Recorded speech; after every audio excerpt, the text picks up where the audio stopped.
विकास की बात करूं तो पिछले कांग्रेस के 5 साल का कार्यकाल जो रहा है और अब बीजेपी का जो 2.5 साल कार्यकाल रहा है उससे बेटर है। कांति मीणा जी हैं जो कांग्रेस से हैं, इन्होंने कितना क्या विकास का कार्य करा? विकास करवाया लेकिन मुंह देख के।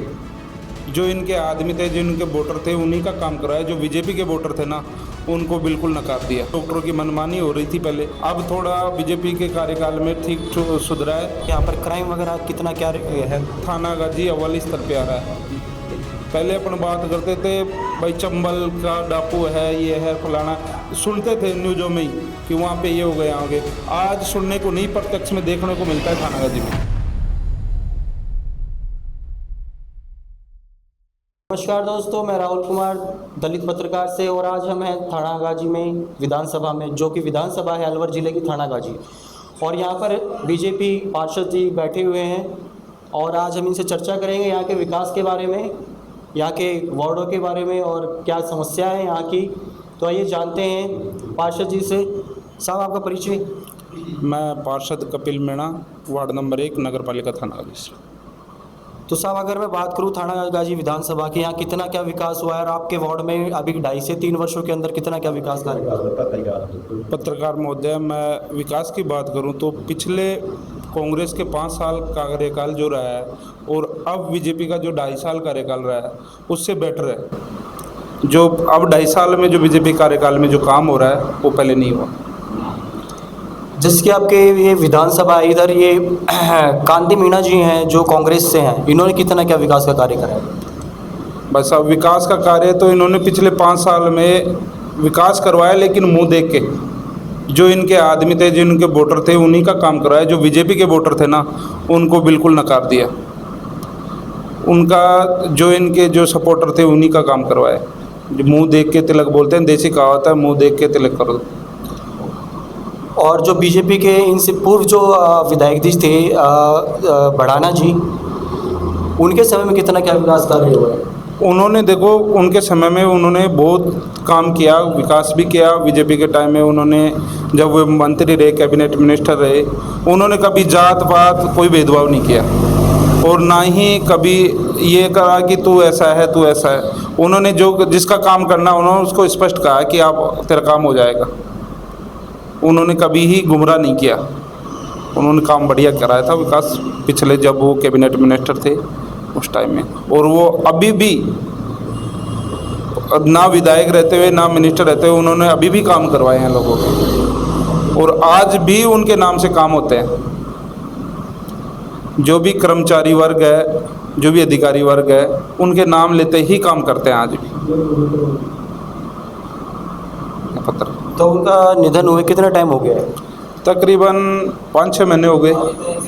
उनकी बहुत ज़्यादा क्षति हमें चुभती है, बहुत ज़्यादा नुकसान हुआ पार्टी को भी, वो व्यक्तिगत रूप से भी हमें नुकसान हुआ, क्योंकि वो रहते थे ना तो हम नो टेंशन रह के काम करते थे।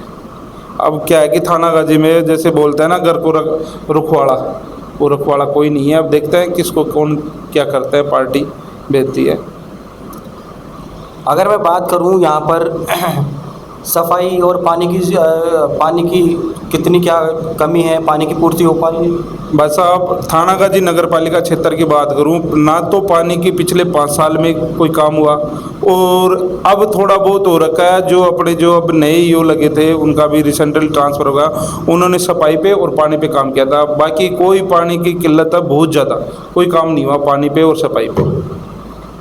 और अगर स्वास्थ्य सेवाओं अस्पतालों की स्थिति देखी जाए तो कैसी है? अस्पतालों की स्थिति आप देखो भाई साहब, लंबी लंबी लाइनें लगी पड़ी है। डॉक्टरों की मनमानी हो रही थी पहले, अब थोड़ा बीजेपी के कार्यकाल में ठीक सुधरा है और अच्छी लैब की व्यवस्था भी हुई है। थाना गाजी में बढ़िया विकास हो रहा है, बढ़िया काम हो रहा है, बढ़िया समय पे डॉक्टर आ रहे हैं। पहले तो मनमानी करते थे, पता नहीं, डॉक्टर नाम से ही डॉक्टर थे, वो तो प्रेजेंट में तो कोई मिलता ही नहीं था। जैसे कोई भी एक दुर्घटना होती थी, हम लेके जाते थे वहाँ पे, तो वेट करना पड़ता था काफ़ी समय। तो ये भी हुआ है कि एक बार घटना हुई थी कि मैं लेके गया था किसी को यहाँ से, तो डॉक्टर की वजह से, लापरवाही की वजह से उसकी डेथ हो गई थी, क्योंकि समय पे नहीं आता डॉक्टर। अच्छा, डॉक्टर समय पे नहीं पहुँचे। क्वार्टरों पे जाते हैं, सोते हैं, आराम से मस्त रहते हैं, कोई क्या मतलब है उनको। ये बात है स्वास्थ्य की बात। और अगर मैं शिक्षा के क्षेत्र में बात करूं तो यहाँ पर शिक्षा के क्षेत्र में स्कूलों की क्या व्यवस्था है? स्कूलों की ठीक व्यवस्था है, शिक्षा की ठीक व्यवस्था है, लेकिन वही बात है, राजनीति हैवी है हर जगह यहाँ पे। और एक सबसे मेन कारण है जातिवाद। यहाँ पे जातिवाद और राजनीति दोनों मिलके शिक्षा के क्षेत्र पे, स्कूलों पे बहुत ज़्यादा हैवी है। यहाँ पे क्या कि टीचरों पे भी इतना दबाव नहीं है ना, बैठा अपना आका संभाल लेगा, कोई दिक्कत नहीं, फ़ोन कर देते हैं। जातिवाद को लेकर क्या समस्या है? जातिवाद का बहुत ज़्यादा जहर घोला जा रहा है यहाँ पे प्रेजेंट की राजनीति में। और पिछले 10 साल से पहले की जो राजनीति थी उसमें इतना जातिवाद नहीं था। अब 10 साल से इतना जातिवाद हो गया कि हद से ज़्यादा जाति के नाम पे परेशान करते हैं। तू गुजर है, तू बाणिया है, तू बढ़िया है, चल तेरे को जैसलमेर भेज दिया, तेरे को दिया, तू मेरा यहाँ रहे, तू गुजर है यहाँ रहे, ये चल रहा है यहाँ पे। तो ये आम लोगों के साथ भी होता है जातिवाद? सबके साथ ही है भाई साहब, थानागाजी में तो बहुत ज़्यादा जातिवाद हैवी है। तो इसकी आप शिकायत करेंगे? भाई साहब किससे करे शिकायत? कर कर के थक गए लोग, बाग परेशान होकर घर पे बैठ गए चुपचाप। अब जाके थोड़ा सा उनको राहत मिलने लगी है, लेकिन अब क्या है कि यहाँ पे फिर बीजेपी का राज है, लेकिन यहाँ पे एमएलए कांग्रेस का है। वो खुद की मनमानी चलाता, गुंडा राज, एक तरह से गुंडा राज पनपा रखा है यहाँ पे, और भूमाफियाओं को शरण दे रखा है। इनका तो सीधा है, ज़मीन बेचो खरीदो, भूमाफिया कर रखा है पूरी चीज़ें। अगर मैं खनन क्षेत्र की बात करूँ तो यहाँ अवैध खनन भी की भी चर्चाएं चलती रहती हैं। बस साहब वो चल रहा है ना, अवैध खनन बहुत ज़्यादा चल रहा है यहाँ पे। लेकिन अभी रिसेंटली अपने जो भाई साहब संजय शर्मा जी है, वन मंत्री है, उनके संनिध्य में ये चीज़ों को पिछले 2 साल से लगाम लगी है।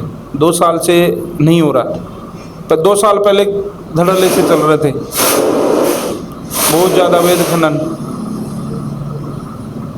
और यहाँ की प्रशासन कानून व्यवस्था कैसी है? क्या यहाँ पर जिस चीज़ों की सुनवाई होती है समय पर, और यहाँ पर क्राइम वगैरह कितना क्या है? बस साहब कानून व्यवस्था और क्राइम की बात करो तो थानागाजी अव्वल स्तर पे आ रहा है। पहले अपन बात करते थे भाई चंबल का डाकू है, ये है फलाना, सुनते थे न्यूज़ों में ही कि वहाँ पे ये हो गए, यहाँ हो गए। आज सुनने को नहीं, प्रत्यक्ष में देखने को मिलता है थानागाजी में। किसी भी मोड़ पे जाओ, कहीं पे जाओ, आज ना तो बेटियां सुरक्षित है, ना लड़के सुरक्षित है।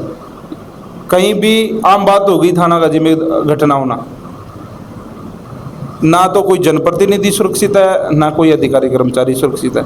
थोड़ा सा इनके खिलाफ बोलो, ये कांड करवा देते हैं उसके साथ। या तो इनकी हाँ में हाँ मिला के चलो, नहीं मिला के चल रहे तो आपके साथ बुरा होना तय है। यह कानून व्यवस्था तो बिल्कुल ख़त्म है यहाँ से।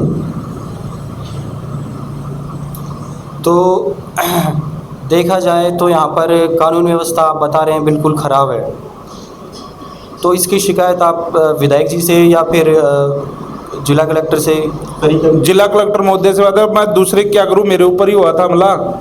विधायक साहब तो उनको गुनहगारों का पक्ष लेके बैठे थे, उनको ले जाके राजीनामा का दबाव देते हैं, उनके लेके जाके एसपी के पास बैठते हैं। एडिशनल एसपी की बात है, साहब ये निर्दोष है, और जो भी है जांच है वो उसमें आ रहा है। मेरे को खुद फ़ोन करके बुलाया, सबको मैं लिप्त हैं पूरी चीज़ें, इनकी सह पे तो ही हो रहा है सब काम। जो इनकी नई बात मानता है तो ये गुंडागर्दी से उसके साथ कुछ भी करवा देते हैं, या तो इनके साथ इनकी बनाई हुई लीक पे चलो। अगर आपने गलती से अलग लीक बना दी या इनको ओवरटेक करने की कोशिश कर दी, तो आप तो ये समझ लो कि या तो फिर आप तरीके से रहो, नहीं रहोगे तो फिर जाओगे आप काम से। और अगर मैं यहाँ रोज़गार की बात करूँ तो यहाँ के जो युवा हैं, ये रिको एरिया भी आता है, तो उनको यहाँ रोज़गार के लिए बाहर जाना पड़ता है, यहाँ रोज़गार उपलब्ध है? भाई साहब रिको एरिया की हालत बहुत ख़राब है। पिछले 10 साल से पहले जो बीजेपी का रहा था उसमें रिको एरिया डेवलप हुआ था, उसमें लोगों को रोज़गार भी मिलना शुरू हो गया था। लेकिन पिछले अब ये 10 साल जो अभी ये चल रहे हैं इसमें बिल्कुल भी नहीं है कोई रोज़गार, कोई कंपनियाँ चालू ही नहीं है। चालू है तो बाहर से ला रहे हैं, कोई बोलने वाला है नहीं। कजारिया कंपनियां बाहर से ला के बैठे हैं, थानागाजी के लोकल रोजगार वाले। ये थानागाजी के लोकल जो लड़के हैं जो ITI कर रखी है, बीटेक कर रखा है, उन डिप्लोमा कर रखा है, वो जा रहे हैं बाहर, और बाहर के यहाँ आ रहे। कोई बोलने वाला है नहीं है, बोलने वाला है तो उसको दबा देते हैं। कौन बोले इनको? थानागाजी में इतना रोजगार है थाना गाजी विधानसभा में, इतना रोजगार है कि थाना गाजी विधानसभा के एक भी बच्चा, एक भी व्यक्ति बाहर नहीं जाए, इतना रोजगार है थाना गाजी में। इतनी बड़ी कंपनी है कजारिया कंपनी, इतना बड़ा रिको इंडस्ट्रीज है, इतना ये खाने हैं हरनेर बांगड़ोली में, इनमें इतना रोजगार है। अगर चाहे ना, इतनी होटलें हैं, इतना पर्यटन का रहता है, सरिस का है, चाहे ना अगर यहाँ के जनप्रतिनिधि यहाँ बैठे हुए ये जो आका है ना, जो 50-20-30 सालों से बैठे हुए हैं सीट को, जिसके बाप की सीट समझ रखे है ना, जनता को गुलाम समझते हैं, ये चाहे ना तो यहाँ का एक भी बच्चा बाहर नहीं जाए रोजगार के लिए। बेरोजगार एक भी घर में से एक भी बच्चा बेरोजगार नहीं रहे। यहाँ की हालत बहुत दयनीय है। लेकिन क्या है, इनको होटल वालों को ये कहेंगे नहीं, क्यों होटल से मंथली आती है।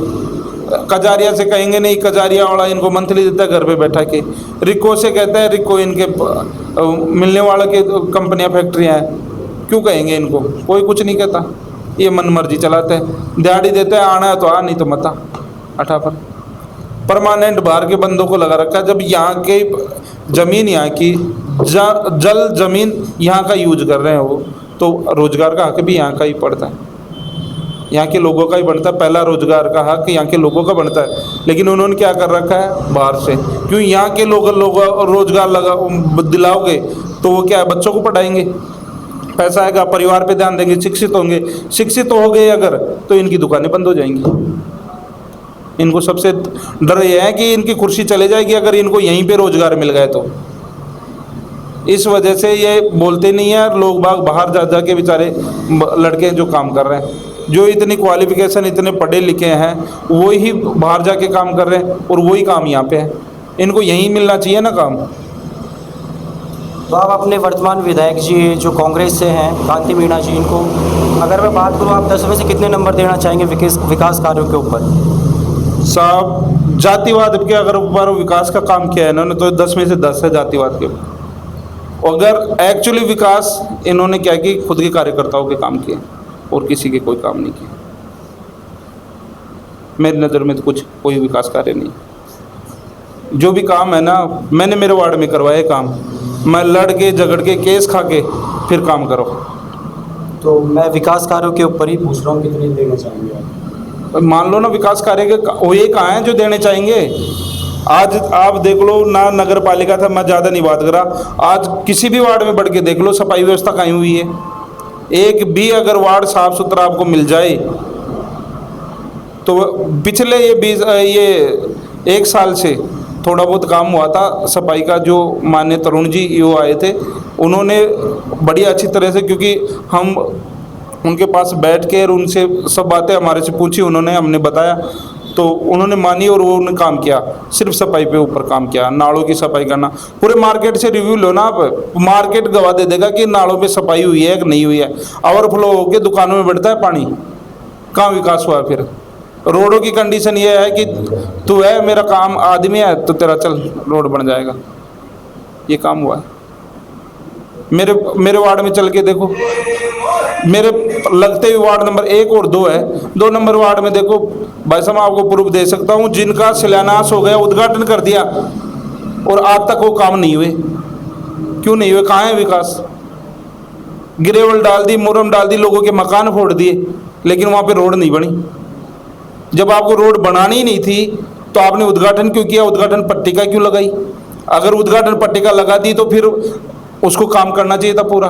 लोगों के मकान ढा दिए, लोगों को नुकसान कर दिया। अगर कोई इनके खिलाफ बोले तो उनको थाने में रखवा दो। थाने में कोई सूचना दे तो थाना आए नहीं, कोई कोर्ट कचहरी में कोई कार्रवाई नहीं हो इनके खिलाफ। अरे चलो कार्रवाई नहीं हो, लेकिन वो रोड तो बनना चाहिए ना, जिसकी आपने उद्घाटन पट्टिका लगा दी। बिहारी सर में वार्ड नंबर 2 में इन्होंने उद्घाटन की पट्टिका लगाई थी, बड़ा प्रोग्राम किया था, डीजे से धूमधाम से। गांव वालों ने इस वजह से स्वागत किया था कि यार चलो विधायक साहब है, यहाँ का पार्षद है, ये काम करेगा, और खुशियाँ मनाई थी, लाडू बांटे थे। लेकिन क्या हुआ? आज तक 2.5 साल तो ये गए भाई साहब, 2.5 साल हो गए, 5 साल हो गए, वो रोड ऐसे कैसे पड़े हैं। लोग बाग गारे में से पढ़ते उठते जाते हैं, देख के शर्म आती है। और जब तुम लोगों को बनाना ही नहीं था तो फिर उसको उद्घाटन क्यों किया? क्यों वोट लेने के लिए? ये बात है वैसा विकास। और जैसे कि राजस्थान सरकार है इस टाइम बीजेपी की, देखा जाए बीजेपी सरकार और पहले पूर्व में कांग्रेस सरकार थी, इनके कार्यकाल और इनके विकास में क्या अंतर है? इस पे कुछ कहना चाहेंगे, कितना क्या विकास करवाया सरकार? दिख नहीं रहा का धरातल पे दिख रहा है भाई साहब। बीजेपी ने जो काम करवा रहे हैं, बीजेपी जो काम कर रही है, भजनलाल सरकार जो पानी के लिए काम कर रहा है, कांग्रेस ने आज तक किया क्या? ये आरसीपी जैसे मुद्दा, गंगा जमुना जल लाना, ये जो भजनलाल सरकार ही कर रही है ना, पहले इन्होंने पहले क्यों नहीं किया? किया क्या? आपके सामने है पत्रकार मुद्दे, आप भी इसी धरती से जुड़े हुए, राजस्थान से जुड़े हो, आपके सामने है एआरसीपी योजना। चाहते तो कांग्रेस सरकार इसको हल कर सकती थी, लेकिन नहीं किया।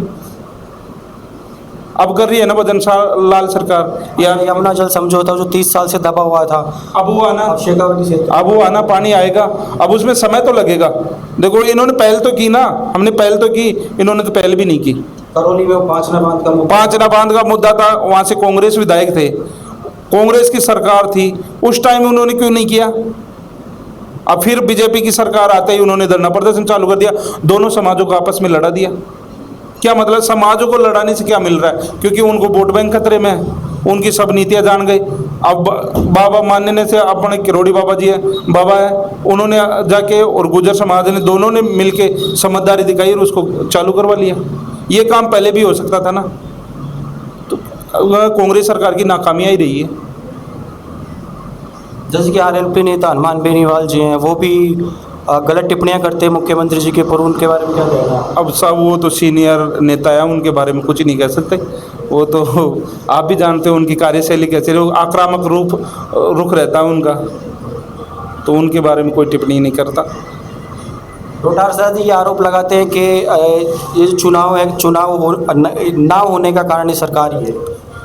इसमें सरकार का कांग्रेस कार्यकाल में तो डिले हुआ था। ओबीसी आयोग की रिपोर्ट, माननीय न्यायालय ने कहा था कि ओबीसी आयोग की रिपोर्ट आएगी। जब ओबीसी आयोग रिपोर्ट नहीं दे रहा तो सरकार कैसे करवा दे चुनाव? जब अब सरकार ने, ओबीसी आयोग ने बोल दिया 5 तारीख को रिपोर्ट दे देगी, तो शीघ्र सरकार तैयारी करवा रखी है पूरी चुनाव की। जैसे ही ओबीसी आयोग का रिपोर्ट आएगी, चुनाव हो जाएगा रिसेंटली। तो नमस्कार दोस्तों, मैं राहुल कुमार दलित पत्रकार से, और मैं आपको थानागाजी की अपडेट दे रहा हूं लगातार, और आगे भी इसी तरह देता रहूंगा। धन्यवाद।